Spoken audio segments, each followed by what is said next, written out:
Dr. Lisa Damour, welcome to SheMD. She's the author of Untangled. Well, so I think the first thing we know from the research literature is you check that you and your kid are in alignment. We are so, as a culture, disrespectful of teenagers. We talk about them in a way that you would never, ever, ever consider appropriate to talk about any marginalized group. It's important that we try to be a steady presence, or I would say fake being a steady presence, right? Sometimes we are upset ourselves. Fake it till you make it. Faking it is okay too. Faking it is okay too. You cannot expect your children to respect you if you disrespect them, especially in front of others. 100%.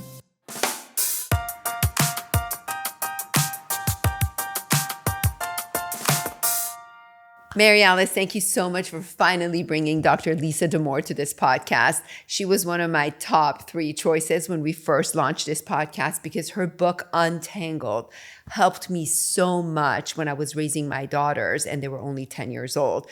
And really, it turned me into a little therapist at home. And I learned so much about these 7 strands of development that girls go through between ages of 10 and 18. And I used it every single day. I listened to her book, I think 2 or 3 times.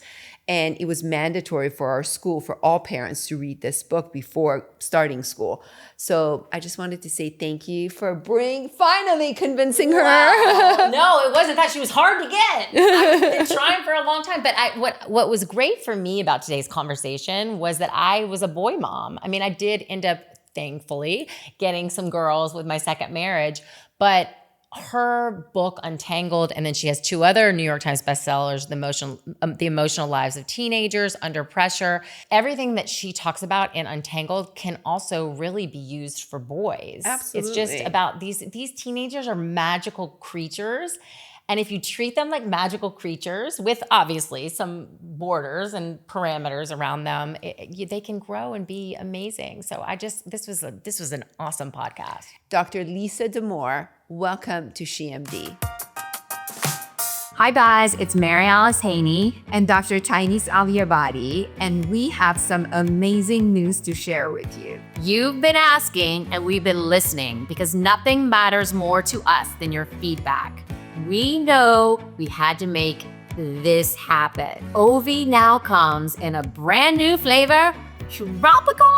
It's the same science-backed hormonal and metabolic support that you know and love, now with a refreshing tropical taste that you'll actually look forward to taking every single day. We're so excited for you to try it, and we can't wait to hear what you think. So let us know. Go to ovii.com or on Instagram at @ovhealth.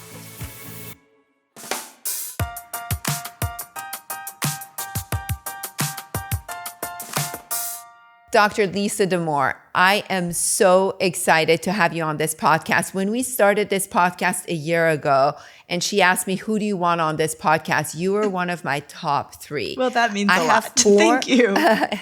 And I'm so excited. I have 4 daughters. And the truth is, your book made me a better mom. So I wanted to thank you. I want all the parents, all the moms listening to this podcast, raising teenage daughters, to learn everything you talk about in your book, the 7 strands of development that every teenager goes through. So I'm so excited to welcome you to our SheMD podcast. Thank you for coming on. Well, that is the nicest possible way to welcome me. It means the world. I get a little choked up.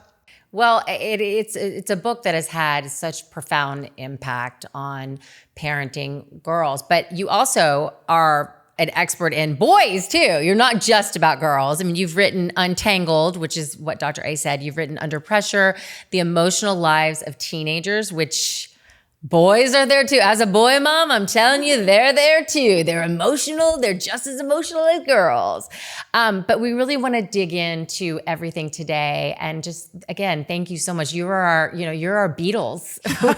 She did literally, I said, okay, give me the list. Tell me who you want to get on the podcast. And she's like, well, my number 1 is Dr. Lisa Damour. So, wow. Dr. Damour, do you mind starting with Untangled and talking to us about these strands of development that every girl goes through between, 10 and 18?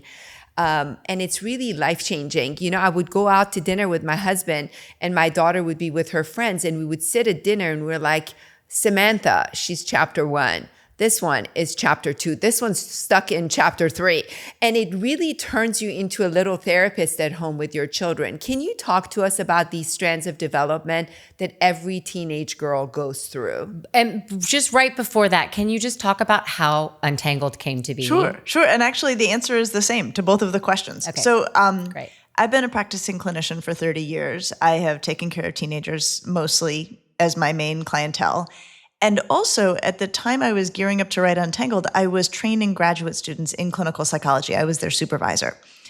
And as happens in psychology, and I think maybe something similar may happen in medicine, the least seasoned clinicians are taking care of some of the most complex cases. And in our situation, it's because it's at the low-cost clinic where they can, develop their skills as clinicians. And so I had all of these very green clinicians, young graduate students, who were caring for very complex adolescent cases, and they were overwhelmed, and then I was feeling overwhelmed on their behalf. So I was like, okay, we have to organize adolescent development. Like, we have to think about it in terms of the tasks of adolescent development, like what needs to get accomplished in this time.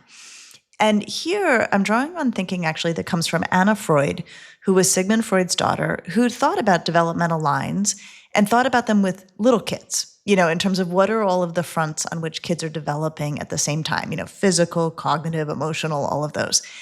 And so when I came to thinking about how to organize Untangled, I was like, okay, what are the jobs of being a teenager? What do teenagers have to do? And so I came up with the 7 chapters and their titles. And though obviously Untangled centers on girls, all teenagers have to do these jobs regardless. So it's parting with childhood, joining a new pack, harnessing emotions, contending with adult authority, planning for the future, entering the romantic world, and learning to care for themselves. And so with my graduate students, what we could do is we could figure out where the child that we were caring for was doing okay. They got along with grownups, they had a plan for the future, and it allowed us to home in on the areas where they were struggling. They're not making friends, they're too anxious to go to school, their emotions are not appropriately harnessed. And it let us actually just bring some clarity to what can feel like a messy picture of adolescence. And so that's how the book came to be. And it's funny, when I was working on it, my editor was like, now, are these things happening in an order or are they happening all at once? And I kept saying yes, like yes to both. And it was only when the whole book was done, and I have found this repeatedly with books, that only when the book is done do I see sort of what I was working on in my mind, that I stood back and I was like, oh, look at that. Like, these are sequential, like parting with childhood, 5th, 6th grade, joining a new pack, 6th, 7th grade, harnessing emotions, 8th, 9th grade, contending with adult authority, 9th grade, planning for the future, 9th, 10th grade. Entering the romantic world can show up anywhere, 5th grade through graduate school. And then learning to care for themselves, before they leave our homes. That's got to happen. So it's really held up and works well and helps, I think above all, helps parents and caregivers not take any of it so personally. I think that the challenge of having a teenager is it feels sometimes like adolescence is something they're doing to you as opposed to this complicated thing they're working their way through. And if you have the 7 things they're trying to accomplish, it can give you I think a bit of a perspective on it. Can you start with chapter 1? One of the most interesting parts of the book for me was coming out of childhood and when children start closing their door. I remember, I have a lot of patients when their children would lock up their bedroom door, the parents would knock and say, open the door, what are you doing back there? And in your book, you said that's the first step coming out of childhood. Can you start with chapter 1? Sure. And actually, before we get too far along, I want to say I released an updated edition of Untangled this past February. The book originally published in 2016, and it's held, continued to sell a lot, and it's, a lot has changed in that time. So there's a fresh edition out there. Okay, so here's the deal. And I also am the mother of 2 daughters. One of them is 22 and the other is 15. So I've sort of been through this a couple of times. There's comes this day where suddenly like they go in their rooms and they close their door. And it feels like a personal rejection. It makes parents anxious. Like, what are they doing in there? Why do they need to close the door? And I think the way that we want to think about this is that right around 11 or 12, it kind of dawns on the kid that she's not going to live with us forever and that at some point she's going to move out. And I think that consciously or not, she's like, I'm going to practice living on my own now for a while still in the care of my family and still under their roof. And they, in some ways, they start to treat their bedrooms like their apartment, right? Like, I live here. And then when we knock on the door, they're like, why are you knocking? Like, why is the landlord suddenly showing up? And it's a way that they can practice independence before they really do leave. And I think one of the things we have to appreciate is teenagers have this incredibly hard job of becoming increasingly independent while still living at home, right? I mean, we know what they ate, we know what they wore, we know like everything about them in some ways. And so to find areas of privacy, areas of separateness is in many ways like a very logical way for them to start easing out the door when they really can't do it any other way. And is that the same for boys? Yeah. Because they shut their door too. Yeah. I mean, it's exact. I'm like, what are you doing in there? What they're doing is like, I want privacy. I want to practice being separate from you. And it's brilliant, really. And again, if I had to come up with another name for Untangled, I'd probably call it like, it's not about you, right? They're doing something else altogether. So can you go through these strands with us? Sure. Okay, so having loosened their ties to the people at home, they have to strengthen their ties to their peers, right? This is joining a new pack. They have to find their people. This is really complicated and fraught, right? Any one of us who's raised a teenager knows how hard the peer stuff can be. What I can tell you, and I think this is really important, they don't need big friendship groups. They sometimes end up in big friendship groups that are often pretty messy and pretty complicated. But the happiest kids have a couple of really good buddies and stay in sort of smaller circles. They may feel like they're not cool because they're not part of something big, but actually they're often quite a bit less stressed. But there's a lot of ups and downs that come with it. But it's interesting. You know, I remember actually one of the graduate students I was training, her patient was doing well on a lot of fronts, but had no friends. And in adolescence, like, that's a crisis. Like, kids need friends. They need at least one. The difference between one and none is enormous. But they need to be able to make and maintain peer connections. So that's what chapter 2 is about. All that comes with that. And if they can't, if they're not, what are the tips that you give parents to help with that? So there's a couple of things that can be an issue, and you want to figure out, and, you know, thinking the way you think, you know, like, what's the diagnosis? Before you start the treatments, like, first you get a good diagnosis. So one potential diagnostic question is, does the kid have pretty significant limitations in social skills and peer skills? Because that happens, right? Sometimes kids strike their peers as babyish. Sometimes they are off-putting in ways they don't even realize. If that's true, it's fixable, and it needs to be handled directly. Sometimes it's just that they are in maybe a very small school where there aren't a lot of kids who are a good fit for them. That can sometimes happen when they're like very small classrooms or small groups. And especially if a kid is like, you know, kind of marches to the beat of their own drum, sometimes it can be harder for them to find the people they want to hang out with. And so one of the rules I always live with is like, you don't make friends, you find friends. And so it can be helpful at times for those kids to put them in new traffic patterns, you know, new clubs, new organizations, new groups, so that they can find the person who's a good fit for them.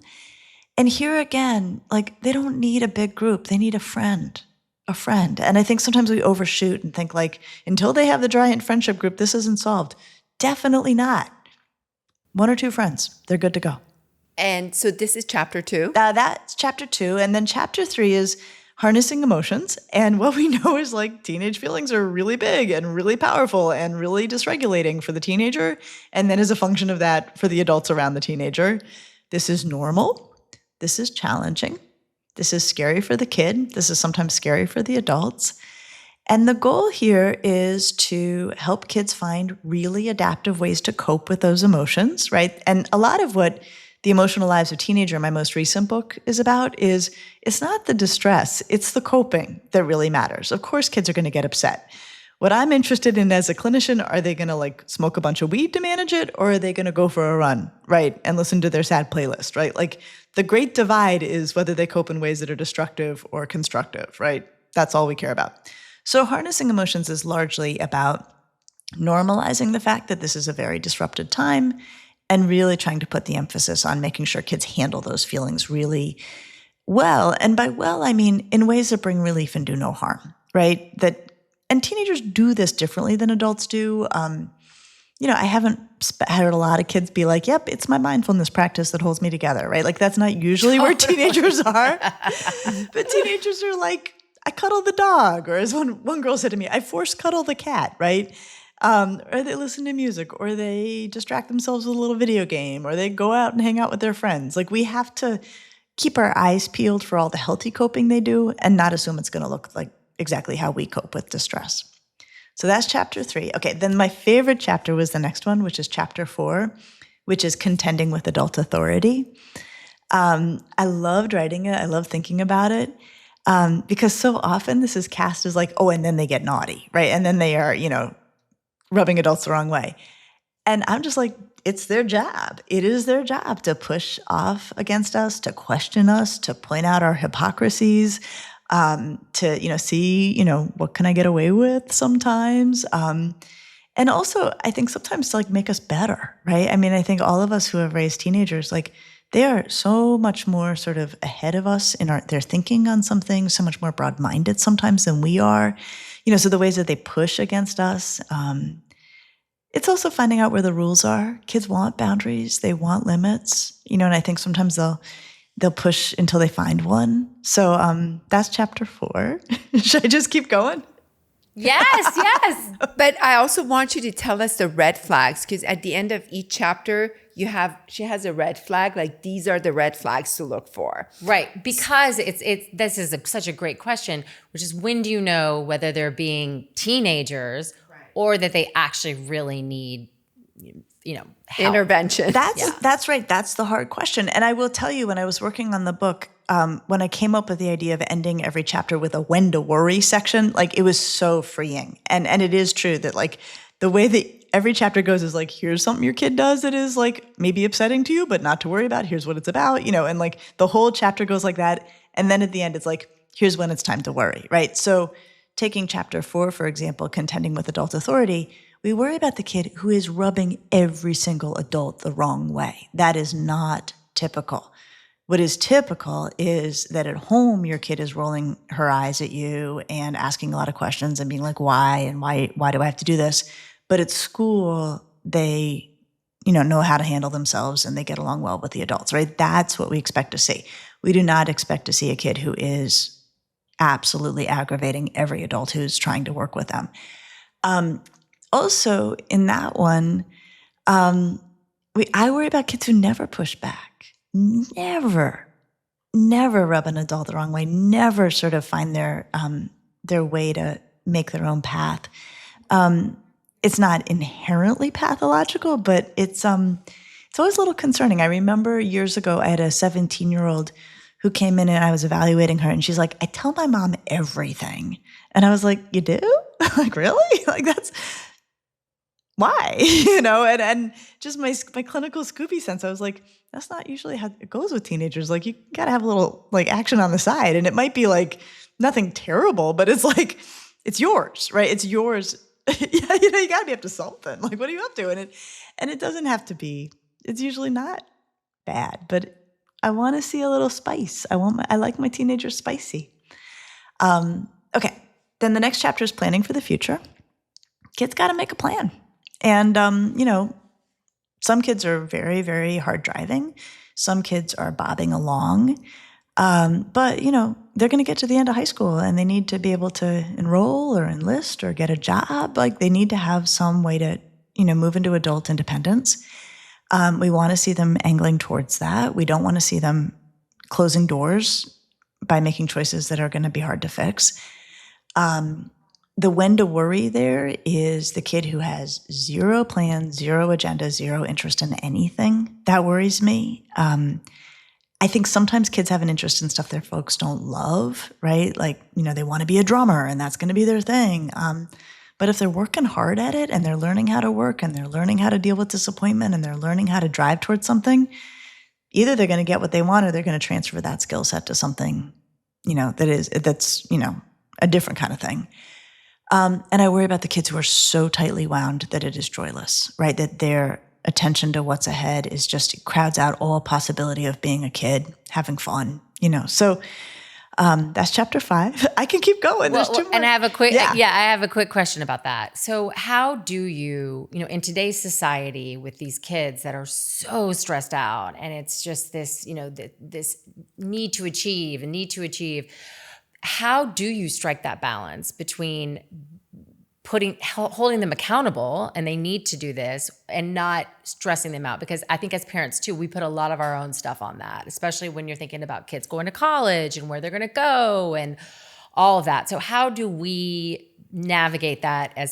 What's the best way to parent so that you're not A, either adding to their stress, or B, giving them a pass in terms of not having to do anything? Well, so I think the first thing we know from the research literature is you check that you and your kid are in alignment. One of the things that we know doesn't work is if the parents' ambitions are much bigger than the kids, which isn't to say that the kid gets to call all the shots, but there should be at least a conversation and an agreement about what the kid is shooting for and what the parent feels makes sense for that child. Then I think there's the question of just being honest with kids about how much control they have. Sometimes I worry that we say to kids, and I think often this is based on our own experience, which was a long time ago, do this, this, and this, and this, and you can go to Princeton. Okay. Well, when I got into college, I went to Yale. I would never get in today. They were admitting 21% of their applicants, right? It's a completely different ballgame. Now they're admitting 4%. So I think it's really important that we are honest with kids. Okay, you say you want to go to Princeton. There are things you can control, but there's a huge amount outside your control. You decide how much you want to put all your time and energy on this thing that is, a long shot, just a statistical long shot. You could be amazing in every possible way. It's still a statistical long shot. We'll support what you want. And if Princeton doesn't work out, you will go to some amazing college somewhere that may or may not have a big fancy name, and you're going to be, a successful adult. It doesn't hinge on that. I think sometimes the name game becomes very powerful, and statistically, it's just not a very sensible thing to encourage. And what about if you have a kid that could potentially go to one of those places, and it's going to obviously be nothing's perfect, but that they sort of feel well, I don't even know. That's what I'm trying to say. The difference, maybe I'm just going to go to this and I'm going to, how do you, when you have a really bright child, how do you walk that balance between making sure that they follow their potential, but also not putting your shit on them? Yeah. Okay, so one rule I think we need to start with is it's really a failing game to try to make a teenager do anything. Teenagers do not like to be made. And I've had such a wonderful, I've learned so much from the kids I've cared for. And I remember one kid came in one day and she was a great kid, junior in high school, really grumpy on a Friday afternoon. I'm like, what's up? She's like, I've been so busy and my room was a huge mess. And all week I was looking forward to the hour before this appointment. I was going to clean my room.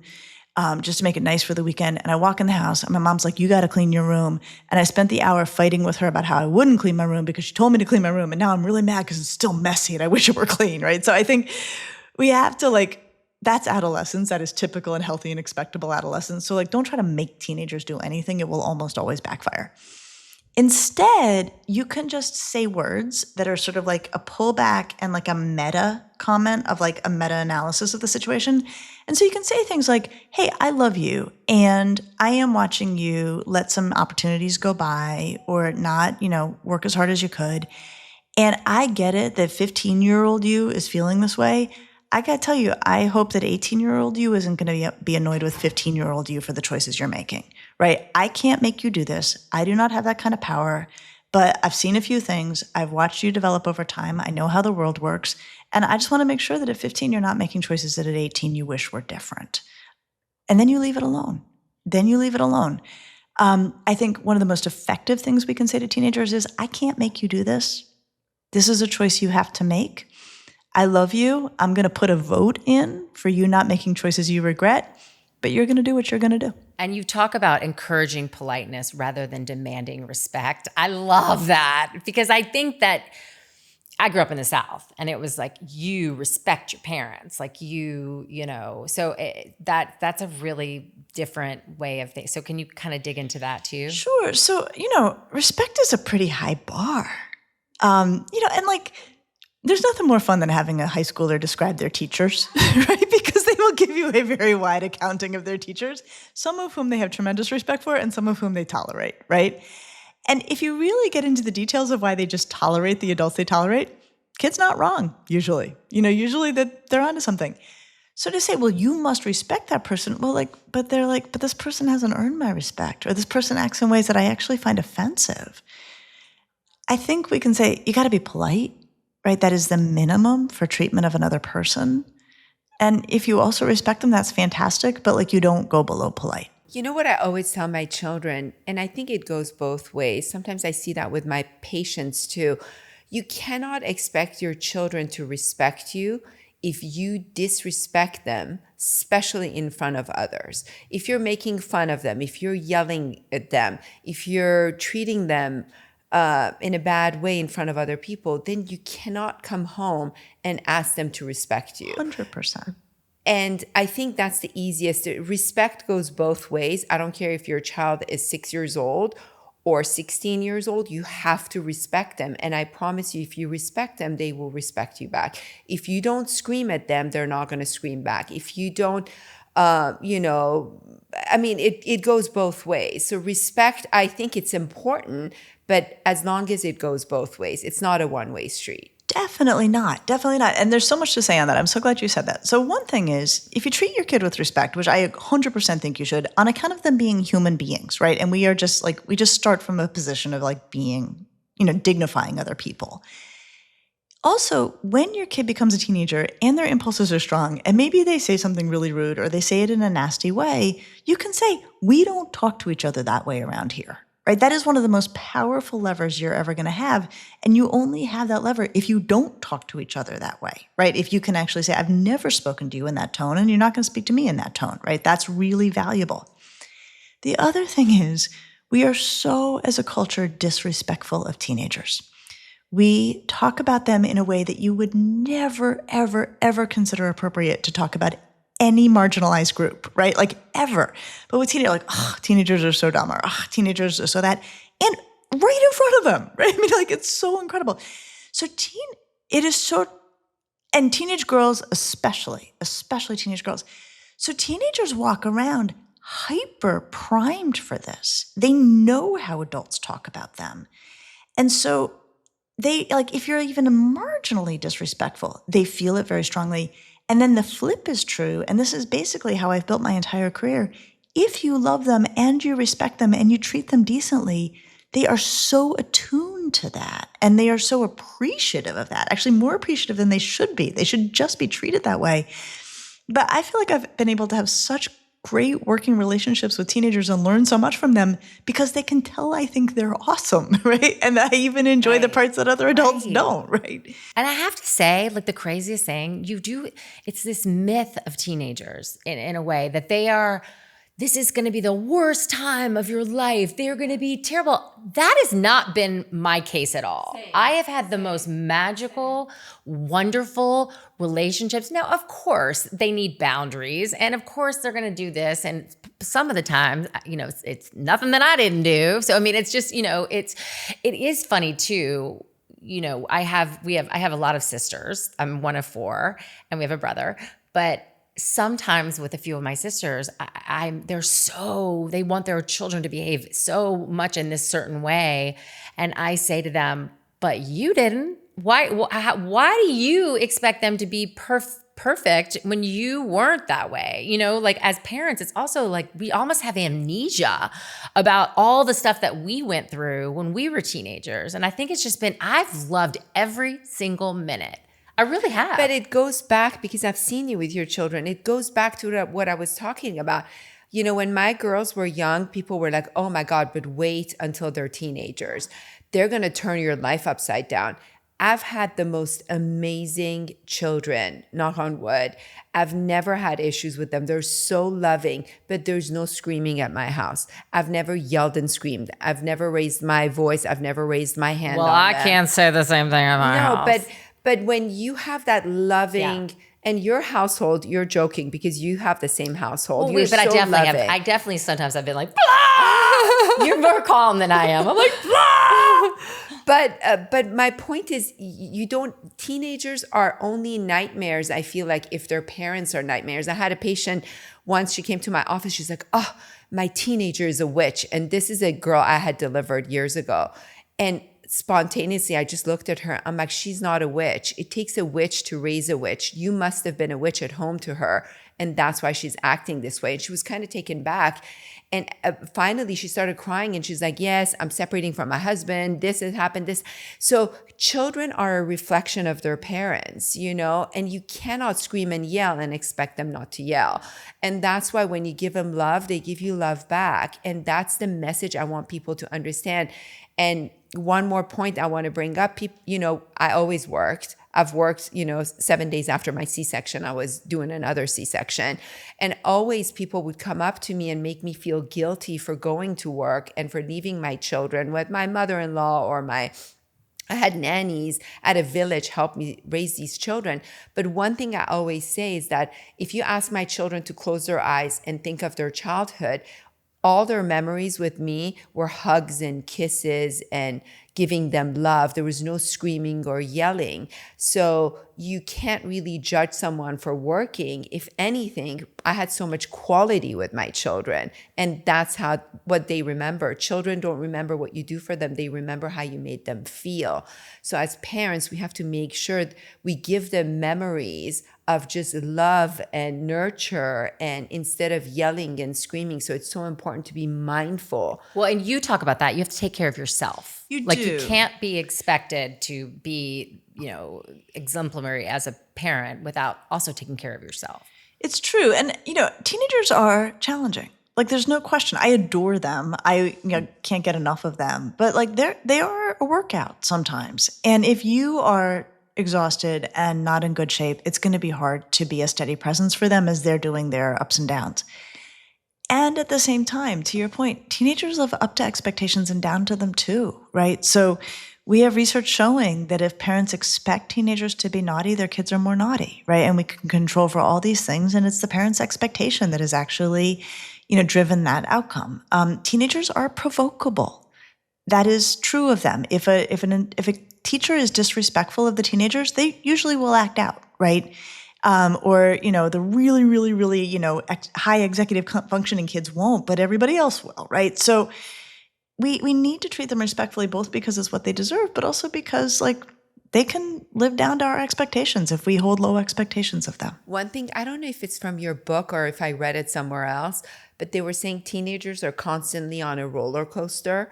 As a parent, is it in your book? It's versions of that for sure. Versions of that. Instead of jumping on that roller coaster with them and going up and down with them, you want to stand on the side, let them go on the roller coaster, and when it stops, be there to hug them and, help them out.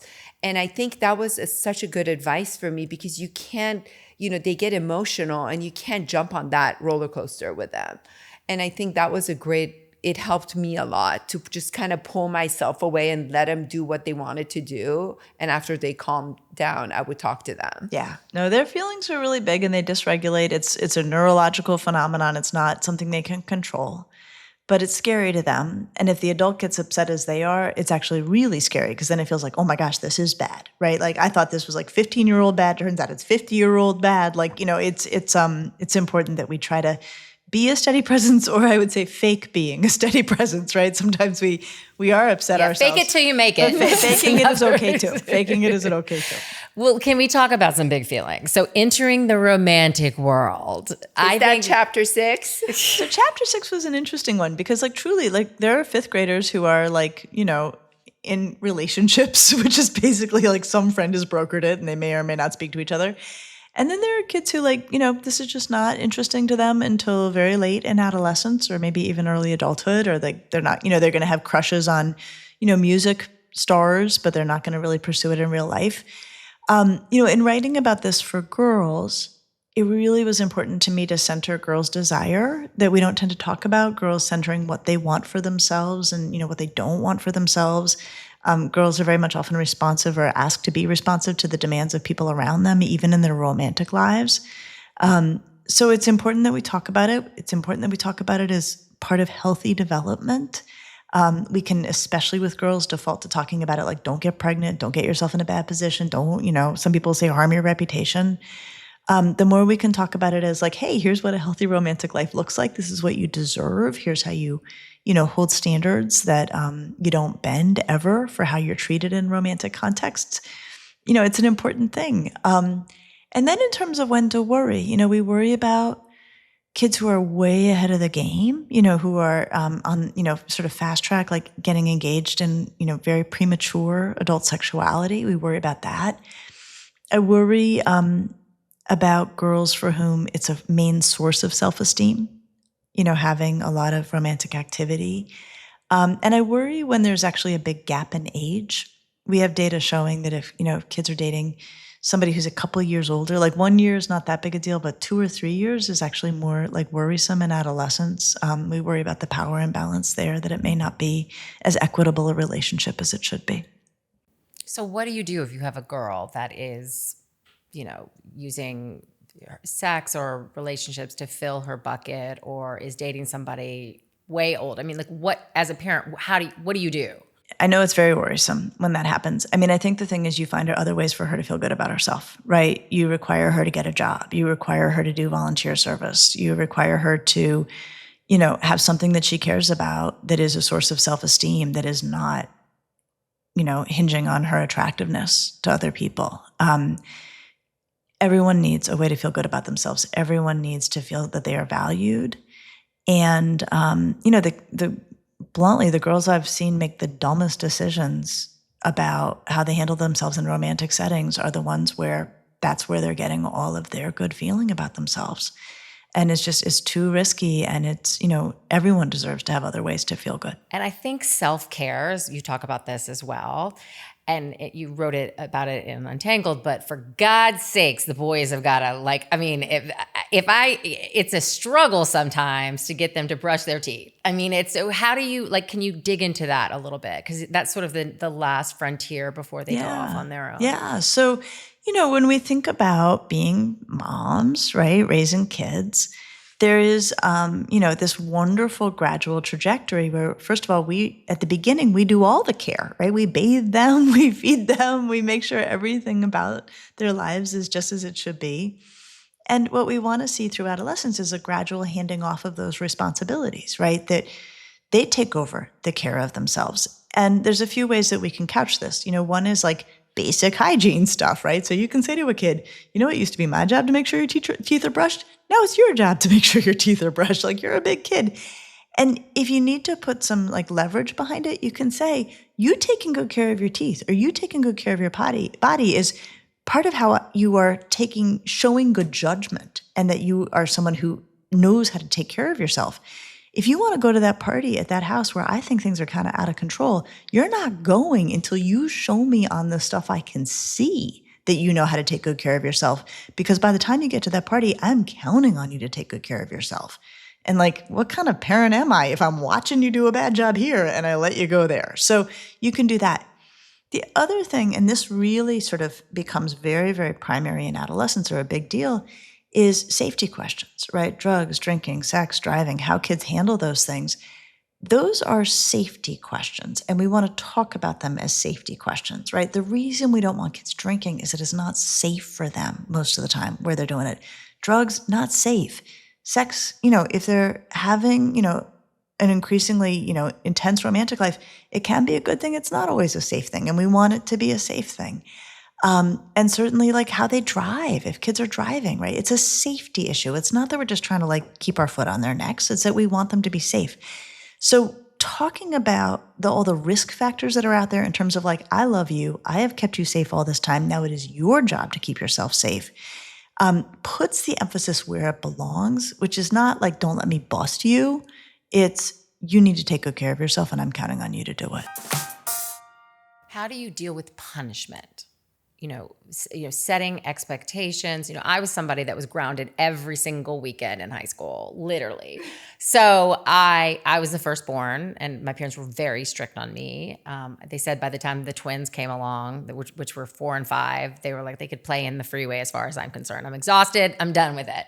So for me, I went the opposite. So I'm kind of the weak link in the disciplinarian. My husband and my ex-husband are much better about like holding accountability. So how do you, what do you think about being grounded, about being punished? Like, how do you think is the best way to do that with a child or a teenager? I think the goal is that it's about fixing what went wrong, right? So I think, if you say, yeah, you can go to that party, but you need to be home by midnight, and the kid strolls in at 2 a.m., I actually think that's a place where grounding may make sense, which is like, we're counting on you to, come and go according to the rules that we've made, and you're not doing that. Why don't you hang out with us for a weekend, miss out on some fun, and then go try again in a subsequent weekend, right? Like, you're not handling your freedom well, so you're going to lose a little freedom. But we're going to give you another chance. And we have to this is the nature of adolescence, right? It's not some perfectly clean line towards their independence. They make mistakes. They need to be reeled back in. They need to have another shot. I think that if, let's say your kid throws a party at your house, right, and something gets damaged, well, the punishment is they have to fix it. They have to pay for it. They have to fix it. They have to arrange for the carpet cleaning. That comes out of their money. So the punishment should be about repair. And the reason I'm emphasizing this is sometimes kids love their phones, and that's a whole thing. Sometimes I will see parents take the kid's phone for just anything. Right? The kid didn't. That was me. I did that. Yeah. You didn't walk the dog. I'm taking your phone. Well, yeah, that really the kid feels it. That is not great. But I would actually rather have it be something that's a little bit more punishment and crime tied together, right? You didn't walk the dog. That is your responsibility. So not only do you need to do that, we're actually going to add a little more responsibility because you're showing us that you're struggling with responsibility. So we're going to give you a responsibility workout, right? I think that the more you can not have it just be how do I show my power over you? I don't think there's a great way to do punishment. I think the more it can be, how do I give you a chance to make this right? I think is better. And what about younger children, like 11-year-olds or 10-year-olds? What's punishment for them?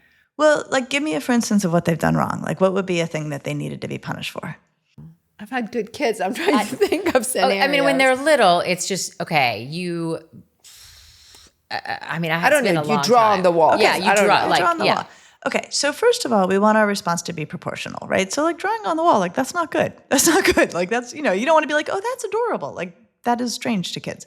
So you're okay, hey, we don't draw on the wall, and now you got to clean it up, and here's how you're going to clean it up. And also, you know what? Give me the crayons. We're going to take a break from the crayons because clearly you're not using the crayons the way you're supposed to. You can have the crayons back in a couple weeks, right? Those kinds of things of repair, and it fits and it makes sense. And yeah, just kind of keeping it small. But I also think sometimes kids often with teenagers, the thing that really grates on adults is that they can be rude or short-tempered or say things they shouldn't say. And, often this happens at the end of a school day where the kid's really tired and the parent asks them to do something, and then the kid just, is instantly sort of reactive. Almost always, by the time it's out of the kid's mouth, they wish they hadn't said it, right? And I think we want to bear that in mind. And so I think that sometimes you don't actually have to do a full-on punishment. You can just be you know what? I don't think you meant to say it that way. Why don't you try again, right? That is enough to be unacceptable, do-over. And usually kids are thank you, right? Actually, that was my impulses got the better of me. You don't always have to throw down and flex your power. You've said that mental health is not about feeling good, but about having feelings that fit the moment. Can you talk about that with teenagers? You bet. It applies to everybody. But, one of the things that I find myself working against at this point in my career is this sort of, pervasive idea that somewhere out there's some emotional zen. And if you just do all the right things, you're going to get there and live there. That's not true. It's not an option, right? I'm trying to do that myself. Yeah, no, forget that, right? That's not going to happen, right? You could have a great day and then someone's going to be annoying and that, now you're annoyed, right? So it's really much better if we stick to the reality that like we just have ups and downs all the time, right? That's just the nature of being a person. And I think what's so worrisome about this idea that like you could be happy if you just do all the right things, well, then it makes the ups and downs very scary because you're like, oh my gosh, like what's wrong with me, or I'm not getting there. No one's getting there. The goal is to be like, oh, I'm sad because I lost something, and that's the feeling you have when you're sad. Or I'm angry because that person was rude to me, and that's the feeling you're supposed to have when somebody's rude to you. It keeps you safe. Or I'm anxious because I haven't studied for a test. Well, you're supposed to be anxious if you haven't studied for the test. Like, psychologists view most emotions the way you probably view pain, right? It's got a job to do. It tells us something's not right. Most of the time, it's a useful signal. Does it feel good? No. Is it purposeful? Yes. So the goal really is just to react and manage the feelings in a way that doesn't cause more problems, right? Doesn't actually lead to more difficulty. But we have not helped ourselves at all with this idea that like somewhere out there is like emotional happiness that can just be achieved eventually. Can you talk about, I get a lot of patients who come, teenage girls who come with their mom to my office, and, from their affect, I can tell that, she's depressed, she's anxious, but every time I ask a question, the mom answers, I'm sure you've seen that. And the parents dismiss the symptoms of depression and anxiety in their teenagers because they're like, no, in our family, we don't have this, or no, she's not anxious, she's just stressed. I don't think she's depressed. How do you approach those parents, and how do you treat those teenagers? Sometimes it's really tough when you cannot convince the mom or the parents that the teenager actually is suffering from depression. So I think there's two things that, but this is not going to cover all cases, but I think there's two things. First of all, the challenge with anxiety and depression is that people don't think of the symptoms as being symptoms, right? They mistake, a kid's sort of grumpiness or sadness or lethargy for like, well, that's just adolescence, right? So I think part of what we need to do as clinicians is say, actually, no. Like what we're looking at is a symptom of depression, and we have symptoms of depression like we have symptoms of pneumonia. And I think I'm looking at a lot of symptoms, right? And helping people actually make that shift. And it's how people don't get care for their own anxiety and depression is they dismiss, these feelings as just like, oh, it's just I'm having a bad day, as opposed to recognizing a symptom pattern. I think the other thing that's really important to do is to help make clear to the parent that this is not about anything they've done or not done as a parent, right? That depression especially is very much a biologically based phenomenon. And to say to the parent, like, you adore your daughter and I know you want to do right by her. And as a clinician, I can tell you, I actually think she deserves more care than she's getting right now. And this has nothing to do with what you've done or not done as a parent. But this is definitely something you want to pursue as a parent because of your love of her. Like, I think sometimes getting the shame out of it can help parents move forward. But it also seems that we're in a crisis. I mean, 1 in 5 teenagers in the US is living with a diagnosed mental health condition. And I mean, those numbers are staggering. I think it's higher than that. Well, but so my question is this, and it goes back to what we just said, how do you know as a parent if it's normal teenage hormonal angst or if it's actually a disorder and that needs to be treated? And I have 2 questions. That's number 1. And number 2 is, do you feel that we're either A, getting better by diagnosing them, or B, it's actually this incredible rise in depression and anxiety in teenagers? Okay, so I'll take the second question first. I think it's both. I think we're both getting better at diagnosing it, and we're also seeing rising numbers. I think that is happening simultaneously. In terms of like when to worry, like how do you know when your kid might be looking at something that deserves and requires treatment and isn't just typical adolescence? One of the best definitions for pathology in kids and teenagers is that there's an interference with forward development, right? So back to the 7 developmental lines from Untangled, teenagers have the job of growing, right? That is their job. They're supposed to be moving forward on those lines. If a kid stops or starts to go backwards on one of those lines, they are not learning at school. They are not connecting to peers. They are unable to leave the house because they are so anxious. They are not taking good care of themselves. In fact, they're doing the opposite. That is grounds for concern. So I actually think you could go back to Untangled. You can go back to just typical development and say, Kids at some level should be marching forward on all of these, not always at the same speed on everything, but if a kid is stuck or going backwards, that is pathology in a kid. To a mom listening, a child comes to her and says, I'm depressed. What's the right way to answer that, and what's the wrong way to answer that? Okay, so the right way is to say, tell me more. Like, what's making you say this? What's making you feel that? Like, take it, like, even if the kid's not depressed, she's trying to tell you something. So you want to know what she's trying to tell you. And then, take it seriously. You can get an evaluation. I think it's worth, if you have no reason not to, like, to get an evaluation, like to take it seriously. I will also say this is, comes up a lot. This is something I've thought about quite a bit. One thing I have on my website is an AI-powered librarian who answers questions based only on my work. So I took all of my book manuscripts, my podcast transcripts, I've written nearly 100 pieces for the New York Times, everything, and put it into a gated environment that this AI-powered librarian, who's named Rosalie, my younger teenager named her, answers. And so any question that your listeners have that I didn't get a chance to answer, they should go to my website, which is just drlisadamour.com, and ask Rosalie. And she'll say, here's what Lisa says, and she'll give an answer. And then she'll say, here's the podcast where it came up, here's the article where it came up, here's the newsletter where it came up. And so those answers, That's amazing. It's awesome. Yeah, No, that's it's actually quite remarkable. No, I love that, because I think we talk about the beauty of ChatGPT and all of that, but it's pulling information from everywhere, and unless you really have it, so that's incredible. So tell me one more time how people can find that. At my website, which is drlisadamour.com, there's just a button that says Ask Rosalie, and she will give you an answer right away. So at 2 a.m., she's there to help, and she doesn't pretend to be a therapist. She just answers questions based on my work.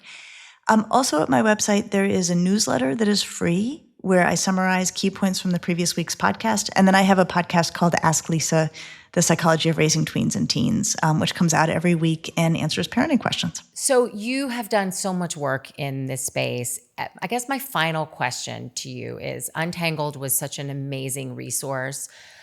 Do you parent boys and girls differently, or can you use the same principles that you wrote in Untangled to parent your boys too?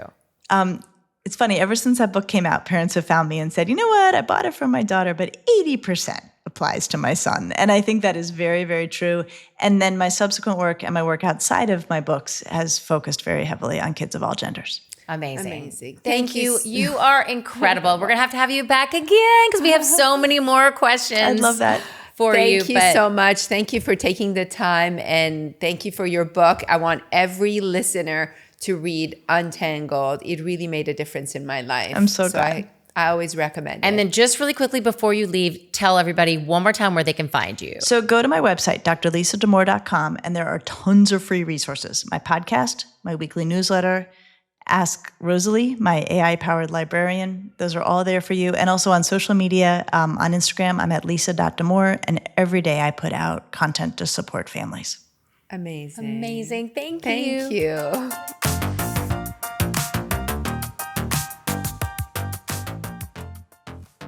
Thanks so much for joining us today on SheMD. If you want to own your own health, a good place to start is by following us on social media at SheMD Podcast and by subscribing to our show on YouTube or wherever you get your podcasts. For takeaways from today's episode, visit our website, shemdpodcast.com. We'll see you next time on SheMD. This podcast is for educational and entertainment purposes only. It is not intended as a substitute for a physician's medical advice. You should regularly consult your medical provider in matters relating to your own health. Even though we share our honest beliefs on SheMD, some of the products and services we discuss may involve sponsorships or paid advertising.